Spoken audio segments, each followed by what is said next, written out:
Bueno, vamos a tener el tiempo de la palabra en esta tarde. Yo sé que dentro de todo el programa lindo que tenemos para ustedes, para que disfruten, tenemos el tiempo de la palabra, que es un tiempo muy importante y es la oportunidad ahí en el mes de poder estar todos juntos en un programa especial alrededor de la palabra para aprender, para edificarnos por medio de las escrituras. Así que quiero invitarlos a abrir sus Biblias ahí en Primera de Tesalonicenses. Eh, la semana pasada en la escuela dominical hablamos en cuanto a una parte de este pasaje y hoy quiero ver con ustedes otra parte. En la reunión casera hablamos de otra parte, ¿sí? Hoy quiero ver la parte final. Así que el que estuvo en la reunión en la escuela dominical, en la reunión casera y hoy, ahora tiene el cuadro completo.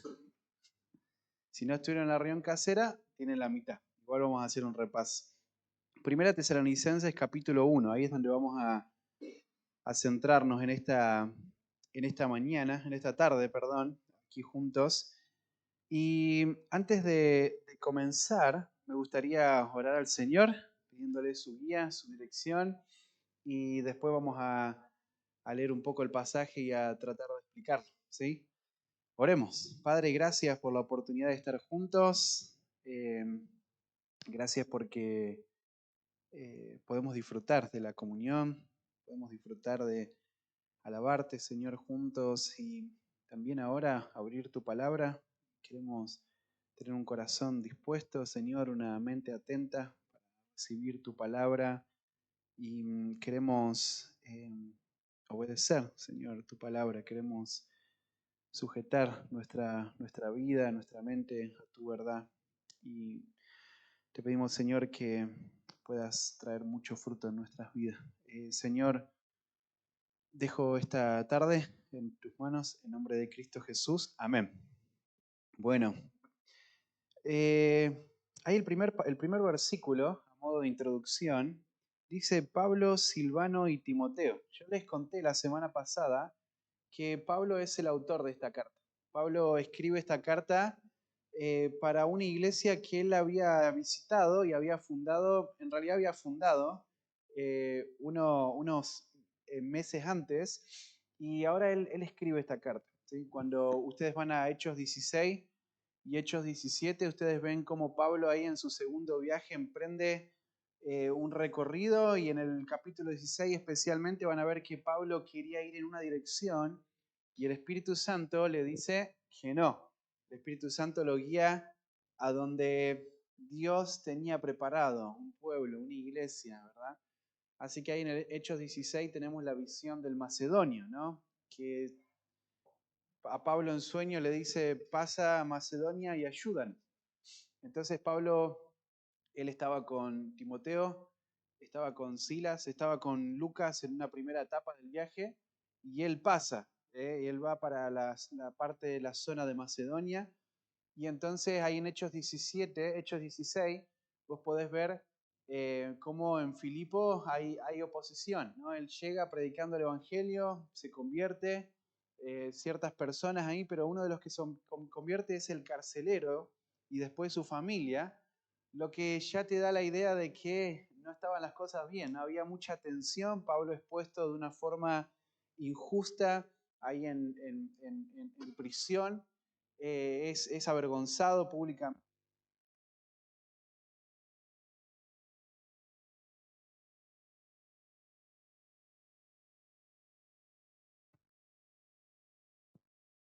con ellos, ¿no?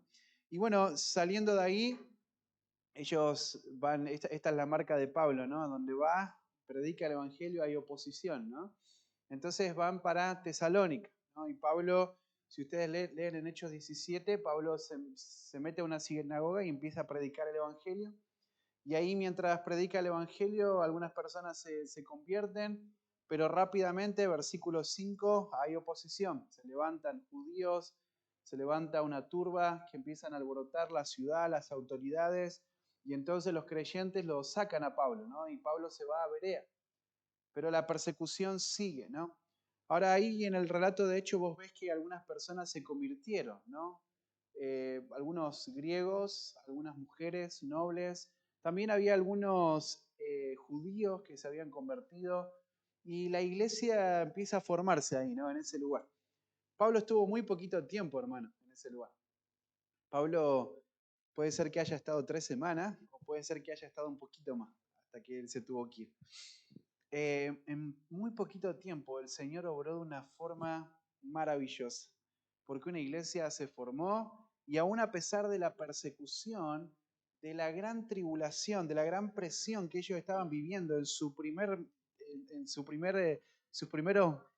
días, semanas de convertidos, el Señor hizo una obra, ¿no? Le salvó, afirmó esta iglesia. Ahora, ustedes tienen que entender a Pablo cuando él escribe y él dice, por ejemplo, ahí en el capítulo 3, que él tenía en su corazón, estaba totalmente dolido, cargado, porque él no sabía lo que pasó. Pablo predica y se va, lo sacan los creyentes porque había persecución. Ahora Pablo se quedó pensando, ellos quedaron ahí en ese lugar. Ellos quedaron en esta ciudad donde hay mucha presión, donde se está persiguiendo a los cristianos, y entonces Pablo no sabe qué estaba pasando. No había WhatsApp, no había Facebook, no había nada de lo que hoy tenemos para comunicarnos fácilmente a muchos kilómetros de distancia. Así que Pablo se va, de ahí se va a Berea. Estos alborotadores lo escuchan que está en Berea, se van, viajan hasta ahí, 80 kilómetros, y Pablo sigue bajando, él sigue yendo en otra dirección, va hasta Atenas, después hasta Corintios, pero él manda a Timoteo y a Silas para que vayan y vean cómo están los hermanos. Para que vayan y vean si es que la predicación había llegado no solamente en palabras, sino en poder. Para que vayan y vean si es que verdaderamente estas personas se habían convertido o la persecución lo que hizo fue que ellos abandonen esa supuesta fe. Así que Pablo manda a Timoteo, a Silas, Timoteo va a Tesalónica, él está con estos hermanos, ve ciertas cosas en la vida de la iglesia y vuelve rápidamente a traerle un informe a Pablo, ¿sí? Así que cuando vos lees el capítulo 1, que es donde vamos a estar esta tarde, vos podés notar que hay un enorme gozo en el corazón de Pablo. Hay mucha alegría en el corazón de Pablo por las noticias que él recibió de parte de Timoteo, ¿sí? Entonces, vos tenés ahí el capítulo 1, que el capítulo 1, del versículo 2 al versículo 10, Pablo va a dar gracias a Dios por la salvación que Dios otorgó a estos hermanos, a estos creyentes. Y Pablo va a mostrar en cada uno de estos pasajes que la salvación de ellos, como lo dice ahí, si ustedes miran el versículo 4, porque conocemos, hermanos amados de Dios, vuestra elección, pues nuestro evangelio no llegó a vosotros en palabras solamente, sino también en poder, en el Espíritu Santo y en plena certidumbre. Como bien sabéis, cuáles fuimos entre vosotros por amor de vosotros. Miren, Pablo habla ahí acerca de la elección, o sea, la salvación como Dios les eligió de una manera soberana, y menciona algo interesante, ¿no? Porque Pablo va a mencionar ahí en ese versículo 4 y 5 cómo opera, ¿no? La salvación, ¿no? La elección soberana de Dios y el Evangelio. Mira el versículo 5, nuestro Evangelio, las buenas nuevas, no llegó a vosotros en palabras solamente. O sea, ellos tenían que escuchar el Evangelio. Y Pablo dice, ustedes de hecho escucharon el Evangelio, pero la elección en sus vidas se hizo efectiva porque escucharon el Evangelio, pero miren lo que dice ahí el versículo, ¿no? Pero no llegó solo con palabras, sino en poder, en el Espíritu Santo y en plena certidumbre. Miren, esto es una obra espiritual. El Espíritu Santo había tomado las verdades del Evangelio que Pablo había predicado con fidelidad a estos hermanos y ahora esas vidas, ese Evangelio empieza a transformar con poder la vida de estos hermanos. Y entonces Pablo ahora va a decir, va a dar gracias a Dios, pero Él nos va a dar todo un pasaje desde el capítulo 1, versículo 2 al 10, donde Pablo va a mostrar cuáles son las marcas de un verdadero creyente. ¿Cómo se ve, cómo luce una persona que verdaderamente ha entendido el Evangelio? Una persona que ha sido elegida por Dios. Una persona que las palabras del Evangelio obraron en poder en su vida y fue transformada. Pablo va a dar una lista acá de cosas, ¿no? Y Pablo va a dar gracias a Dios. Pablo va a dar gracias a Dios. Pero a nosotros nos sirve un montón estas palabras de gratitud a Pablo para poder evaluar nuestra vida, ¿no? Para poder ver la forma en la que un creyente luce y entonces poder estirarnos en esa dirección, ¿no? Miren, los primeros versículos, versículo 2 y 3, Pablo va a dar gracias por la salvación de estos hermanos y Pablo va a mostrar que la salvación de ellos, la fe genuina de ellos se evidencia en tres formas y lo hablamos en la reunión, en la escuela dominical la vez pasada, ¿no? Y Pablo dice ahí en el versículo 3, acordándonos sin cesar delante de Dios y Padre nuestro de la obra de vuestra fe, o sea, cómo la fe produce obras, ¿no? Una fe genuina se manifiesta en obras, en buenas obras, pero también hablamos ahí del trabajo de vuestro amor, dice Pablo, ¿no? De cómo ellos trabajan hasta el cansancio para servir a Dios, para servir a los demás, y lo hacen motivados por el amor. Esto es lo que les mueve a vivir de esta manera, ¿no? A trabajar a agotar su vida en pos del servicio a Dios y a los hermanos. Y también vimos otra de las marcas, no solamente que ellos obraban, sino que trabajaban y eran motivados por el amor para trabajar, pero también vimos y vuestra constancia en la esperanza de nuestro Señor Jesucristo. La palabra de constancia es la palabra firmeza, ¿no? O sea, ellos se mantuvieron firmes en el Señor. O sea, Pablo está diciendo, ellos son creyentes porque obran, porque trabajan, sirven a Dios y lo hacen por amor, pero también ellos son creyentes porque ellos se mantuvieron firmes. O sea, vino mucha presión, hubo gran tribulación en estos hermanos, recién convertidos, y sin embargo, lo que debería esperarse es, si hay presión, alguien se va, ¿no? Va a tratar de evitarlo, ¿no? Pero un creyente se mantiene firme. Un creyente está dispuesto a recibir la persecución, a recibir la presión de este mundo, ¿no? Y fíjate, ellos lo hicieron porque ellos tenían la expectativa en que el Señor iba a regresar. Ese es el Evangelio, ¿no? Que Dios se hizo hombre, Señor Jesús, Dios hecho carne, Cristo, Él muere en la cruz del Calvario y Él fue sepultado, resucitó al tercer día, pero Él va a regresar. Y este es el Evangelio, ¿no? Y ellos estaban esperando que esto suceda. Tanto así que Pablo tiene que escribir más adelante para aclarar, porque había preocupación, había creyentes que habían muerto sin que Cristo haya regresado. Y entonces ellos estaban preocupados, ¿qué pasó con estos hermanos? Se pierden en la venida del Señor. ¿Qué va a pasar con sus cuerpos? ¿No? Había confusión en ellos y Pablo tiene que escribir, pero la confusión de ellos lo que muestra es, ellos vivían una vida de expectativa. Ellos estaban esperando al Señor, ¿no? Así que fíjate, ahí tenés alguna de las marcas que Pablo muestra. Otra de las marcas que Pablo muestra es la elección de Dios. Dios le eligió y entonces, como Dios le eligió, el Evangelio obra en poder en sus vidas. Versículo 5, ¿no? Lo vimos esto también. Y acá podemos aprender una lección importante, ¿no? Que la elección de Dios y la predicación del Evangelio van juntas, ¿no? O sea, nosotros tenemos que predicar el Evangelio. Tenemos que predicar el Evangelio y aquellas personas que Dios eligió soberanamente van a escuchar el Evangelio, pero esas palabras van a dejar de ser palabras solamente y va a obrar en poder en sus vidas. Es lo que sucedió si es que vos estás en Cristo, en tu vida, ¿no? Eso lo vemos ahí en el versículo 4 y versículo 5, cómo el Evangelio obró en poder. Pero fíjate, dice el versículo 6, y vosotros vinisteis a ser imitadores de nosotros y del Señor, recibiendo la palabra en medio de gran tribulación, con gozo del Espíritu Santo. Fíjate, otra de las marcas de que estos hermanos realmente estaban en Cristo es que ellos, en medio de gran oposición, en medio de gran persecución, ellos recibieron la palabra con gozo.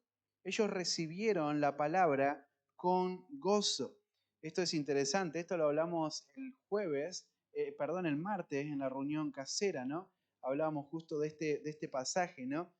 Y mira lo que dice el versículo 6, vosotros vinisteis a ser imitadores de nosotros y del Señor.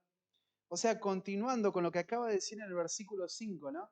Cómo las palabras del Evangelio no fueron palabras solamente, sino que hubo una transformación por la obra del Espíritu Santo. Ahora, como consecuencia de eso, como consecuencia de que el Evangelio obró en poder en sus vidas, ellos ahora son imitadores, dice Pablo, de nosotros. O sea, Pablo, Silvano y Timoteo. Ellos son imitadores. ¿Por qué son imitadores? Bueno, porque sufrieron por causa del Evangelio. Ellos recibieron el Evangelio en medio de gran tribulación. Y miren ahí la palabra, recibiendo la palabra en medio de gran tribulación. Esa palabra recibir es la palabra para abrazar. Es la palabra para aquel que abraza la palabra, aquel que se somete a la palabra, aquel que quiere obedecer la palabra de Dios, ¿no? Fíjate, ellos no solo la escucharon, sino que la recibieron. Someten su vida al Evangelio. Ustedes recuerdan, Pedro también señala esto en el capítulo 1 de Primera de Pedro, versículo 22, cuando habla de que la purificación viene por medio de la obediencia a la verdad, sujetar la vida a la verdad de Dios. Así que ellos abrazaron el Evangelio en medio de gran tribulación, en medio de una presión intensa en la que se encontraban. Y ustedes de nuevo pueden leer esto en Hechos 17, versículos 5 al 9. Ellos estaban siendo perseguidos por su fe para que abandonen su fe. De hecho, vos llegás al capítulo 2 y vos ves cuando Pablo hace la defensa de su ministerio, vos ves que él se defiende de muchas de las acusaciones que estos judíos, estos alborotadores de Hechos 17, hacían a estos hermanos, ¿no? Le decían, che, mira, este hombre que te vino a predicar, estos hombres que te vinieron a predicar, son unos chantas. Mira, te vinieron, te hablaron, te metieron en problemas y se fueron, ¿viste? O sea, había gran presión. Querían que ellos abandonen su fe. Incluso muchos de ellos sufrieron consecuencias terribles, ¿no? En cuanto al maltrato físico, ¿no? Ahora el Evangelio llegó a sus vidas en medio de gran tribulación y ellos lo recibieron. Ellos abrazaron el Evangelio y lo hicieron con gozo. Lo hicieron con gozo del Espíritu Santo. Esto también es una marca, ¿no? Algo que produce el Espíritu Santo, gozo en medio del sufrimiento. Esto no significa que ellos no lloraban, tal vez, ¿no? Esto no significa que ellos no sentían dolor por la situación que estaban viviendo, pero el gozo del Espíritu Santo era el fruto, ¿no? En medio de esta fuerte presión que ellos vivían. Ahora, fíjate, no solamente que reciben la palabra, sino que ellos también entregaron la palabra. Esta también es una marca de una conversión genuina. Fíjate el versículo 7, de tal manera que habéis sido ejemplos. Habéis sido ejemplos. Fíjate, no solamente ellos recibían la palabra, sino que ahora va a mostrar Pablo cómo su ejemplo en la predicación. En la predicación. De nuevo, la consecuencia del versículo 5, ¿no? De que ellos hayan no solo escuchado las palabras del Evangelio, sino que el Evangelio obró un poder. Así que ellos ahora imitan a Pablo, abrazando el sufrimiento, abrazando la verdad en el sufrimiento, y ahora también ellos se convierten en un ejemplo, ¿no? Ellos, y fíjate, dice Pablo, de tal manera que habéis sido ejemplos a todos los de Macedonia y de Acaya que han creído, porque partiendo de vosotros ha sido divulgada la palabra del Señor. Y fíjate, ellos eran un ejemplo en la predicación del Evangelio. Ellos predicaban el Evangelio, este es el resultado de su conversión. O sea, ellos se convirtieron y empezaron a hablar el Evangelio, aunque había persecución. Ellos empezaron a compartir su fe. Ellos lo proclamaban. Fíjate la palabra ahí, partiendo de vosotros ha sido divulgada la palabra del Señor. Esa palabra divulgada, lo hablábamos en la reunión casera, ¿te acuerdas, Sol, no? Hablamos de esto en la reunión casera. ¿Quién más estuvo en la reunión casera el martes? Creo que Sol nomás. Ah, y Bel y nadie más. Así que ya saben lo que voy a decir ahora de esta palabra. Cuéntenla a ustedes, ¿qué significa esa palabra divulgar? No, no la voy a meter en presión, capaz que se olvidar. Esta palabra aparece una sola vez en la Escritura y tiene la idea de un estruendo. ¿Sí? ¿Vieron cuando el cielo hace una luz grande y a los pocos segundos se escucha un sonido que es ensordecedor, ¿no? Así, los animales se asustan, los niños se asustan y los grandes, si estamos distraídos, también nos asustamos, ¿no? Por el ruido que hace, ¿no? Se escucha dentro de tu casa, fuerte, haciendo eco, sonido, ¿no? Ahora fíjate, Pablo dice que estos hermanos eran creyentes porque ellos predicaban el Evangelio de esta forma. O sea, en medio de gran persecución, estos hermanos hacían que el Evangelio suene fuerte, hacían que el Evangelio se escuche de una forma poderosa, no solamente en Macedonia, donde estaba la iglesia de Tesalónica, sino en Acaya también. Y en todo lugar, en todo lugar. Pablo lo menciona así, ¿no? Sino que en todo lugar vuestra fe en Dios se ha extendido de modo que no tenemos necesidad de hablar nada. Fíjate, la conversión de ellos se manifestó de esa forma. Ellos predicaban el Evangelio. Si hay alguien que es salvo, que es creyente, así es como debería verse, ¿no? Todo lo que Pablo menciona. Pero acá, al final de todo el párrafo, el versículo 9 y 10, Pablo va a dar dos marcas más. Dos marcas, y de nuevo el título es Las marcas de una verdadera conversión. Y miren, vamos a leer el versículo 9 y el versículo 10. Porque ellos mismos cuentan de nosotros la manera en la que nos recibisteis y cómo os convertisteis de los ídolos a Dios, para servir al Dios vivo y verdadero, y esperar de los cielos a su Hijo, al cual resucitó de los muertos, a Jesús, quien nos libra de la ira venidera. Ahora miren qué interesante, ¿no? Porque todas las personas, no solamente en Macedonia, lo último que dice el versículo, no solamente en Acaya, no solamente a todos alrededor se habían convertido, habían escuchado, ¿no? Ahora fíjate, hay algo más que era notorio en la vida de estos hermanos, ¿no? Y dice ahí, porque ellos mismos cuentan de nosotros la manera en la que nos recibisteis y cómo os convertiste de los ídolos a Dios para servir al Dios vivo y verdadero. Fíjate, la primera marca que Pablo nos muestra, que vamos a ver esta tarde, aunque hay muchas más y ya mencioné algunas, es el arrepentimiento. El arrepentimiento.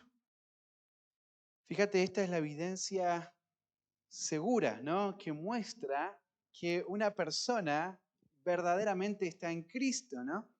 Y Pablo estaba alegre, estaba contento. Él da gracias a Dios en sus oraciones porque Dios había salvado a estas personas y Dios las había salvado porque estas personas se arrepintieron de su pecado, se convirtieron. O sea, ellos abandonaron la idolatría y someten su vida a un nuevo amo, a un nuevo Señor. Esto es lo que nos va a mostrar este pasaje, ¿no? Porque ellos mismos cuentan de nosotros la manera en la que nos recibiste.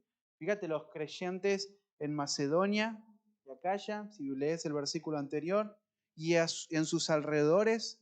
O sea, no solamente hablaban la manera en la que los creyentes de Tesalónica estaban siendo de ejemplo, imitando, predicando el Evangelio, sino que también ellos estaban contando cómo estos hermanos se convirtieron de los ídolos a Dios. Fíjate, fue muy clara la conversión en la vida de estos hermanos, porque ellos no estaban por ahí proclamando, diciendo, Pablo, mirá, esto es lo que hice, esto es lo que estoy haciendo ahora, sino que fue evidente. Las personas los conocían. En Tesalónica era una ciudad pagana. El paganismo, la idolatría, como estamos estudiando en Corintios también, similar, lo mismo. Era muy poderoso en esa cultura, ¿no? Y probablemente todos estos hermanos que ahora se convirtieron vienen de este contexto, de la idolatría, de vivir vidas para el paganismo, adorando a ídolos de madera, de barro, de bronce, que no se mueven, que no tienen vida. Ahora, ellos se convierten al Evangelio y todos los hermanos, todos los que han creído en el Evangelio en Macedonia y en Acaya, miran el ejemplo de estos hermanos y quedan impactados. Miran el ejemplo de esta pequeña iglesia y quedan asombrados. Y lo que ellos ven, lo que ellos le cuentan a Timoteo para que envíe este informe es cómo estos hermanos se convirtieron de los ídolos a Dios. Fíjate esa palabra que utiliza ahí, ¿no? Y cómo os convertisteis de los ídolos a Dios. Fíjate esa palabra, no solamente acá, cuando aparece también en el Nuevo Testamento, aparece para mostrar cómo una persona, un pecador, se convierte. Y la idea ahí de convertir es, hay un giro de dirección totalmente opuesto. O sea, estoy yendo hacia el norte y ahora me doy vuelta y voy hacia el sur. No voy un poquito al costado, no voy hacia otra dirección que no sea la contraria a esa. Esta es la idea acá, ¿no? Alguien que se va en una posición opuesta. Es la idea ahí de volverte, ¿no? Es el rechazo a la dirección en la que estoy yendo y entonces ir en la dirección opuesta. Esta es la palabra que también se utiliza o se usa en la Escritura para hablar acerca del arrepentimiento verdadero, el arrepentimiento genuino. ¿Te das cuenta? Ellos se convirtieron. No fue un momento de emoción, ¿no? Donde estaban llorando, largaron lágrimas por el mensaje que estaban escuchando acerca de un Dios que les quería salvar. No había un lamento en ellos tal vez por la forma en la que estaban viviendo y ahora entendieron un poquito mejor la forma en la que tenían que vivir. Hay un giro total en sus vidas. Hay un arrepentimiento, ellos se convierten, cambian de dirección. Y fíjate, dice Pablo, ¿y cómo os convertisteis, este cambio, este giro de los ídolos a Dios? Fíjate, esa es la dirección.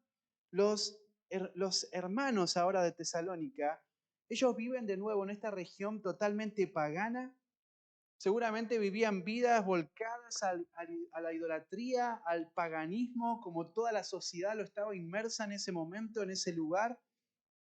Ahora los hermanos de Tesalónica son hermanos porque ellos se convirtieron, porque ellos habían abandonado ese estilo de vida que les caracterizaba antes de escuchar el Evangelio y antes de que el Evangelio obre en poder en sus vidas.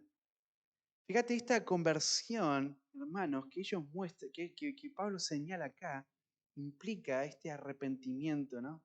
Implica el apartarse, el abandonar ese estilo de vida, los ídolos, y ahora someter mi vida a Cristo, someter mi vida en fe a Dios, a Dios.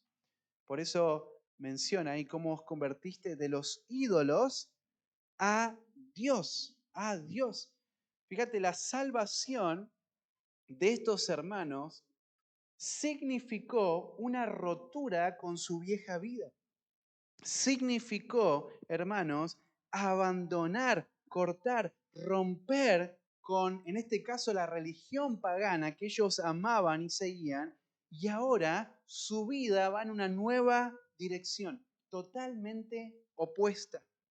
Así que, hermanos, estos hermanos de Tesalónica abandonaron este sistema de idolatría pagano y ahora ellos miran a Dios, miran al único Dios verdadero y lo aceptan a Él, creen en fe, se arrepientan, van en dirección de ese Dios ahora.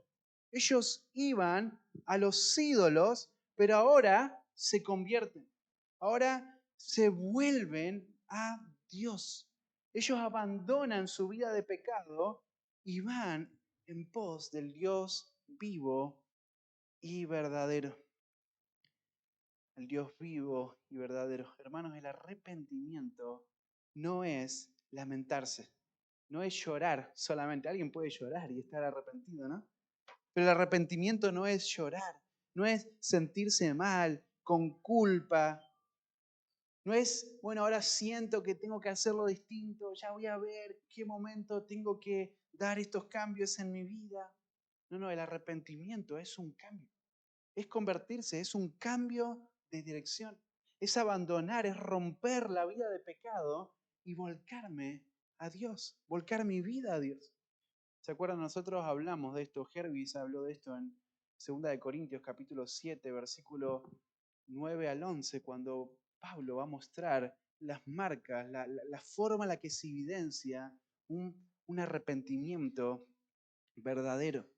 O podríamos pensar en el Salmo 51, cuando muestra que arrepentimiento para David significó reconocer su pecado, reconocer su condición. Y él ahora rechaza su pecado, lo abandona por completo. Hermanos, la fe de estos hermanos, la salvación de estos hermanos se evidenció en que ellos se arrepintieron.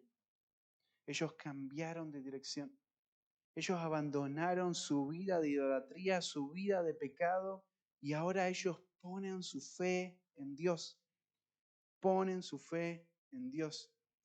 Mira lo que dice ahí, para servir. Fíjate, dice el versículo, y cómo os convertisteis de los ídolos a Dios para servir al Dios vivo y verdadero. Fíjate, no solamente hubo arrepentimiento, un cambio de dirección. Fíjate, acá es otra marca, podríamos ponerla, ¿no? No solamente hubo un arrepentimiento, un cambio de dirección, sino que ahora va a mostrar cómo ellos antes vivían con Satanás, el mundo, su propio pecado como sus amos que les controlaban. Ellos sometían su vida a su pecado, pero ahora ellos van a subordinar sus vidas a Dios. Esta es la marca de un creyente verdadero. Esta es la marca de una conversión genuina. Vieron que no es hacer una profesión de fe y decir, mira, yo levanté la mano un día que habló el pastor, ¿no? Y habló de un pasaje y entonces él invitó a que pasemos al frente los que habíamos orado de esa manera y entonces yo soy salvo ahora, ¿no? Sí, ¿y cómo es tu vida ahora? Bueno, no, mi vida no está muy bien ahora, ¿no? Estoy viviendo una vida de pecado, volcado en varias adicciones, pero ya voy a salir, ya voy a salir. Hermanos, la conversión verdadera implica un cambio de dirección, una ruptura con el pecado. Ahora voy en pos de Dios, pero fíjate, ellos subordinan su vida a Dios. Fíjate, el giro es mucho más incluso que este cambio que ellos mostraron. El giro, la conversión en su vida es mucho más que ese simple cambio de decir, bueno, ya no creo más en todos estos ídolos, ahora creo que Dios existe. Mira, esta persona está creyendo, ¿no? De alguna forma en Dios, pero fíjate el cambio, este evangelio que obra en poder y que produce salvación verdadera, produce un cambio que es completo. Y no solamente rompe mi relación con el pecado, con la idolatría, y me hace mirar a Dios y poner mi fe en Él, sino, fíjate la palabra que voy a utilizar ahí, para servir al Dios vivo y verdadero. Miren, la palabra que usa Pablo ahí, servir, es la palabra que se utiliza para servir como un esclavo. Servir como un esclavo. O sea, está hablando ahí acerca de esclavitud, servidumbre. Ahora Pablo mira a los tesalonicenses, escucha de la fe de estos hermanos y la forma en la que ellos están viviendo y dice, miren, ustedes se convirtieron. Ustedes abandonaron su vida de pecado y ustedes dejaron a los ídolos y ahora ponen su fe en Dios. Pero la salvación se evidencia porque no solamente confían en Dios, sino que sujetan su vida a Dios. O sea, son esclavos de Dios. O sea, es esta realidad que aparece en Romanos capítulo 6, ¿no? Cuando habla acerca de cómo Cristo lo que hace es eh, cambia quién es mi dueño. No es que yo ahora estoy libre para vivir como quiero, ¿no? Porque si no, entonces lo que estamos haciendo es, estamos siendo libres de algo, pero ahora soy esclavo de mí mismo, ¿no? De mis propias pasiones, mis propios deseos. Pablo nos muestra ahí en Romanos capítulo 6, y si quieren anotar versículos 16, 17 y 18, cómo hay un cambio de dueño, ¿no? Antes mi dueño era mi pecado, ahora Dios es mi dueño, ¿no? Y Pablo utiliza esa palabra ahí, ¿no? Para servir como un esclavo, como un esclavo. Ellos antes servían a los ídolos. Ellos antes servían a estas creaciones de hombre, ¿no? A estos ídolos que eran falsos, que estaban muertos. Por eso el énfasis de Pablo, ¿no? El Dios vivo y verdadero. Ellos estaban muertos, no tenían vida. Ellos eran pedazos de madera, de barro, de fierro, de bronce. Algunos que tenían por ahí un poquito más de recursos lo hacía tal vez de oro. Pero no tienen vida. Y son falsos, son falsos. Hacen que las personas pongan su fe, confíen en esto que es totalmente falso. Y Pablo dice, ustedes no solamente abandonaron a la dirección de los ídolos, sino que ahora someten su vida. Hermanos, si es que estamos en Cristo, somos esclavos de Dios. Le pertenecemos a Dios. Esto es lo que está diciendo acá, ¿no? Ellos se convirtieron y ellos se ponen su vida como esclavos a Dios. Somos de Dios. Él es nuestra autoridad. Él es el Señor. Él es el Rey. Hermanos, servimos a Dios porque somos sus súbditos, ¿sí? Que nos ponemos bajo la autoridad de Él. Él es el soberano, Él es el Rey. Y si es que vos estás en Cristo, así es como se vería tu vida, ¿no? Vos vivís para Él. Vos vivís para los intereses de Dios, no vivís para tus propios intereses. Vos estás viviendo para los objetivos de Dios, para los propósitos eternos de Dios. Así que ellos sirven a Dios, ellos obedecen a Dios. Y esa era la razón por la que ellos estaban en Cristo. Esa es la razón por la que Pablo afirma, ellos son de Cristo. Ellos verdaderamente son salvos, porque ahora, antes eran esclavos de su pecado, pero ahora ya no sirven más al pecado. Ahora están sirviendo a Dios, están sirviendo a Dios. Así que esa es la marca de una verdadera conversión, una verdadera conversión. Ahora fíjate, dice Pablo, para servir al Dios vivo y verdadero. Fíjate, al Dios vivo y verdadero. De nuevo, hay un contraste ahí de Pablo, ¿no? De los ídolos muertos y falsos a los que servíamos, y ahora hay un Dios vivo y verdadero. Fíjate, hermanos, es una ganancia grande para nosotros, ¿no? Porque antes estábamos engañados, sirviendo a el pecado, a la falsedad, al engaño, a la mentira. Y ahora que estamos en Cristo, nos convertimos, el Señor hace esta obra de conversión, nos arrepentimos de nuestro pecado, hay un cambio de dirección y nuestra vida ahora no sirve más al pecado, sirve al Dios vivo y verdadero. Podríamos pensar en esta tarde, ¿a a quién estás sometiendo tu vida? ¿Quién es tu Señor? ¿Acaso es Dios y vivís para Él, para sus propósitos, o vivís para tus propósitos? ¿O vivís para servirte a vos mismo?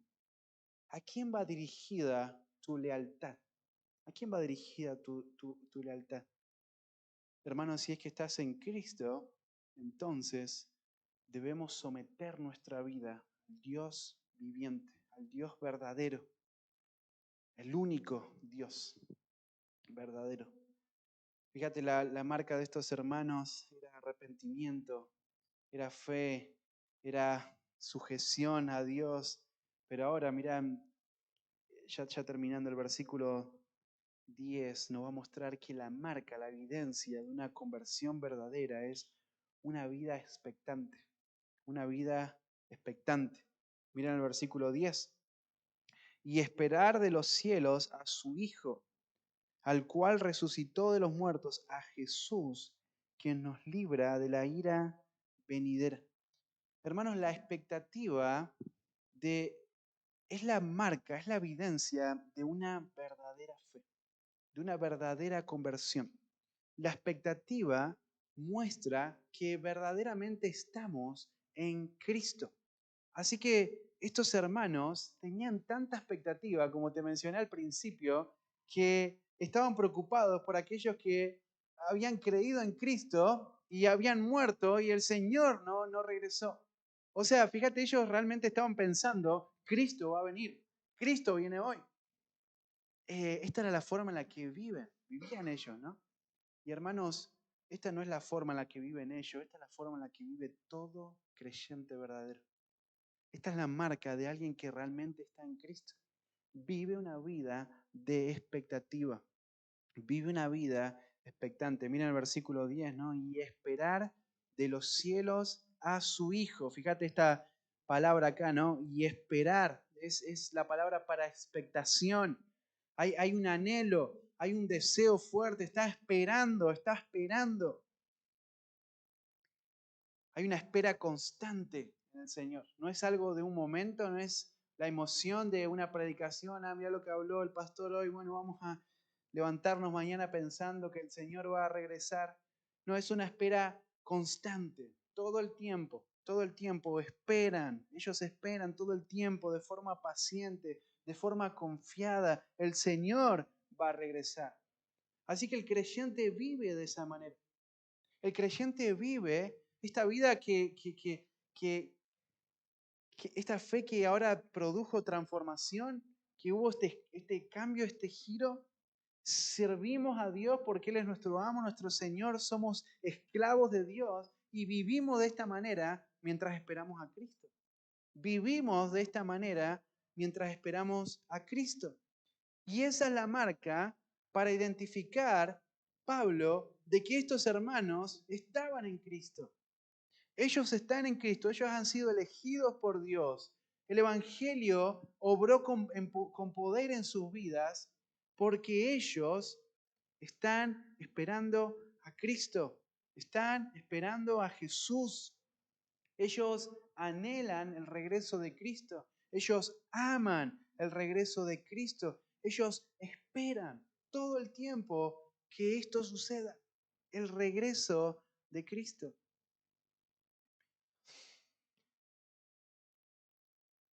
Los apóstoles tenían este deseo, ¿no? Este anhelo en su corazón. ¿Te acordás ahí en Hechos capítulo 1, versículo 9 al 11, cuando vemos que el Señor Jesús asciende a los cielos?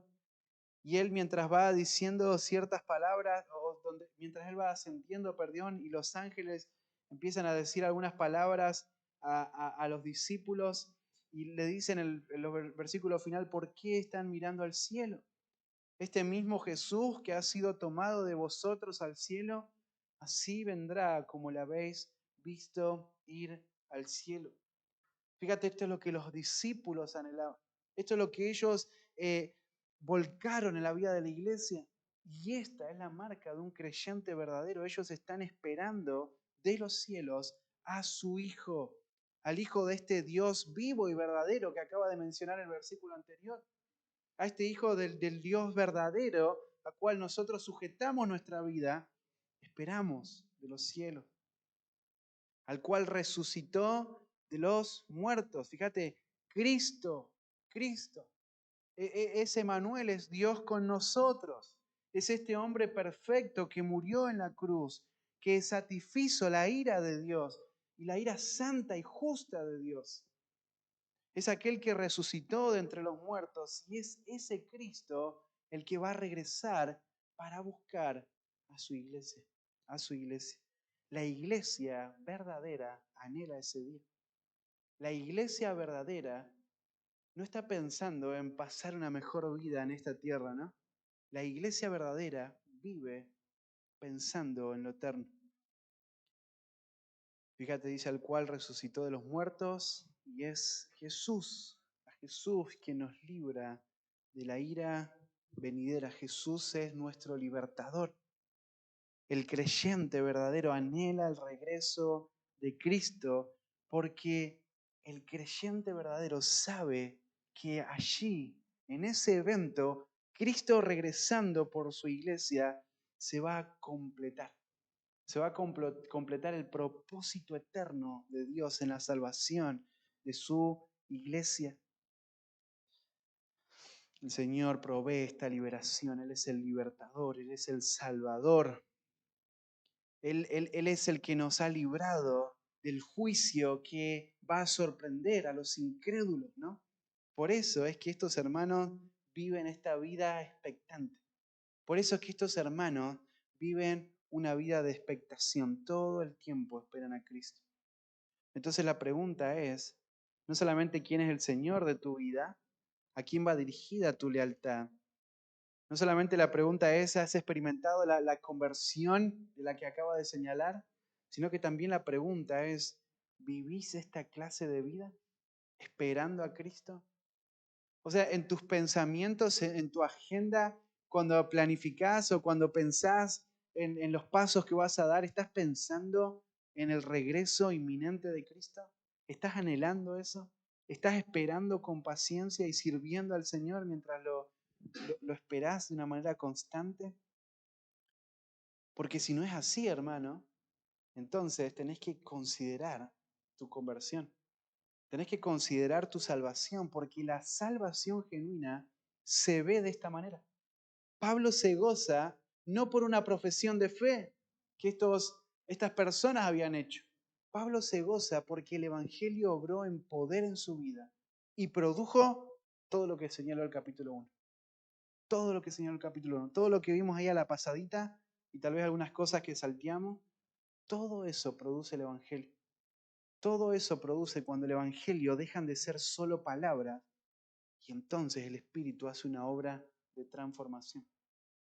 Así que la pregunta ¿es así tu vida? ¿Puedes mirar la vida del ejemplo de estos hermanos y ver características de la vida de esta iglesia en tu vida? Si no es así, entonces deberías preocuparte. Si no es así, entonces deberías pensar en tu salvación, pensar, considerar el Evangelio, considerar la elección de Dios en tu vida y arrepentirte y clamar por gracia en esta misma tarde. Porque un creyente verdadero se ve como el capítulo 1 de 1 Tesalonicenses lo muestra. Así es como debe lucir una iglesia. Así es como luce una fe verdadera. Vamos a orar al Señor y terminamos por este tiempo. Padre, gracias Señor por la oportunidad de en esta tarde abrir tu palabra. Señor, confiamos en tu palabra, que es suficiente, que tiene poder para transformar una vida. Señor, y confiamos que tu palabra también expone la mentira, el error, el engaño del pecado. Y tal vez, Señor, en esta tarde hay alguien aquí sentado tan seguro de su salvación, pero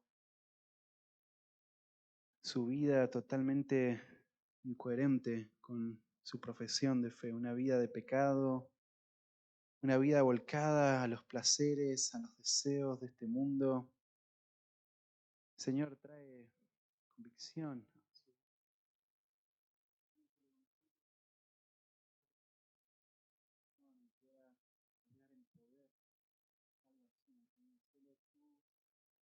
Puedes otorgar la salvación, Señor. Solo tu Espíritu puede obrar con poder la vida de una persona muerta y traer vida. Por eso clamamos a ti, Señor, para que, si es tu voluntad, si es que hay alguien en esta condición, en esta tarde,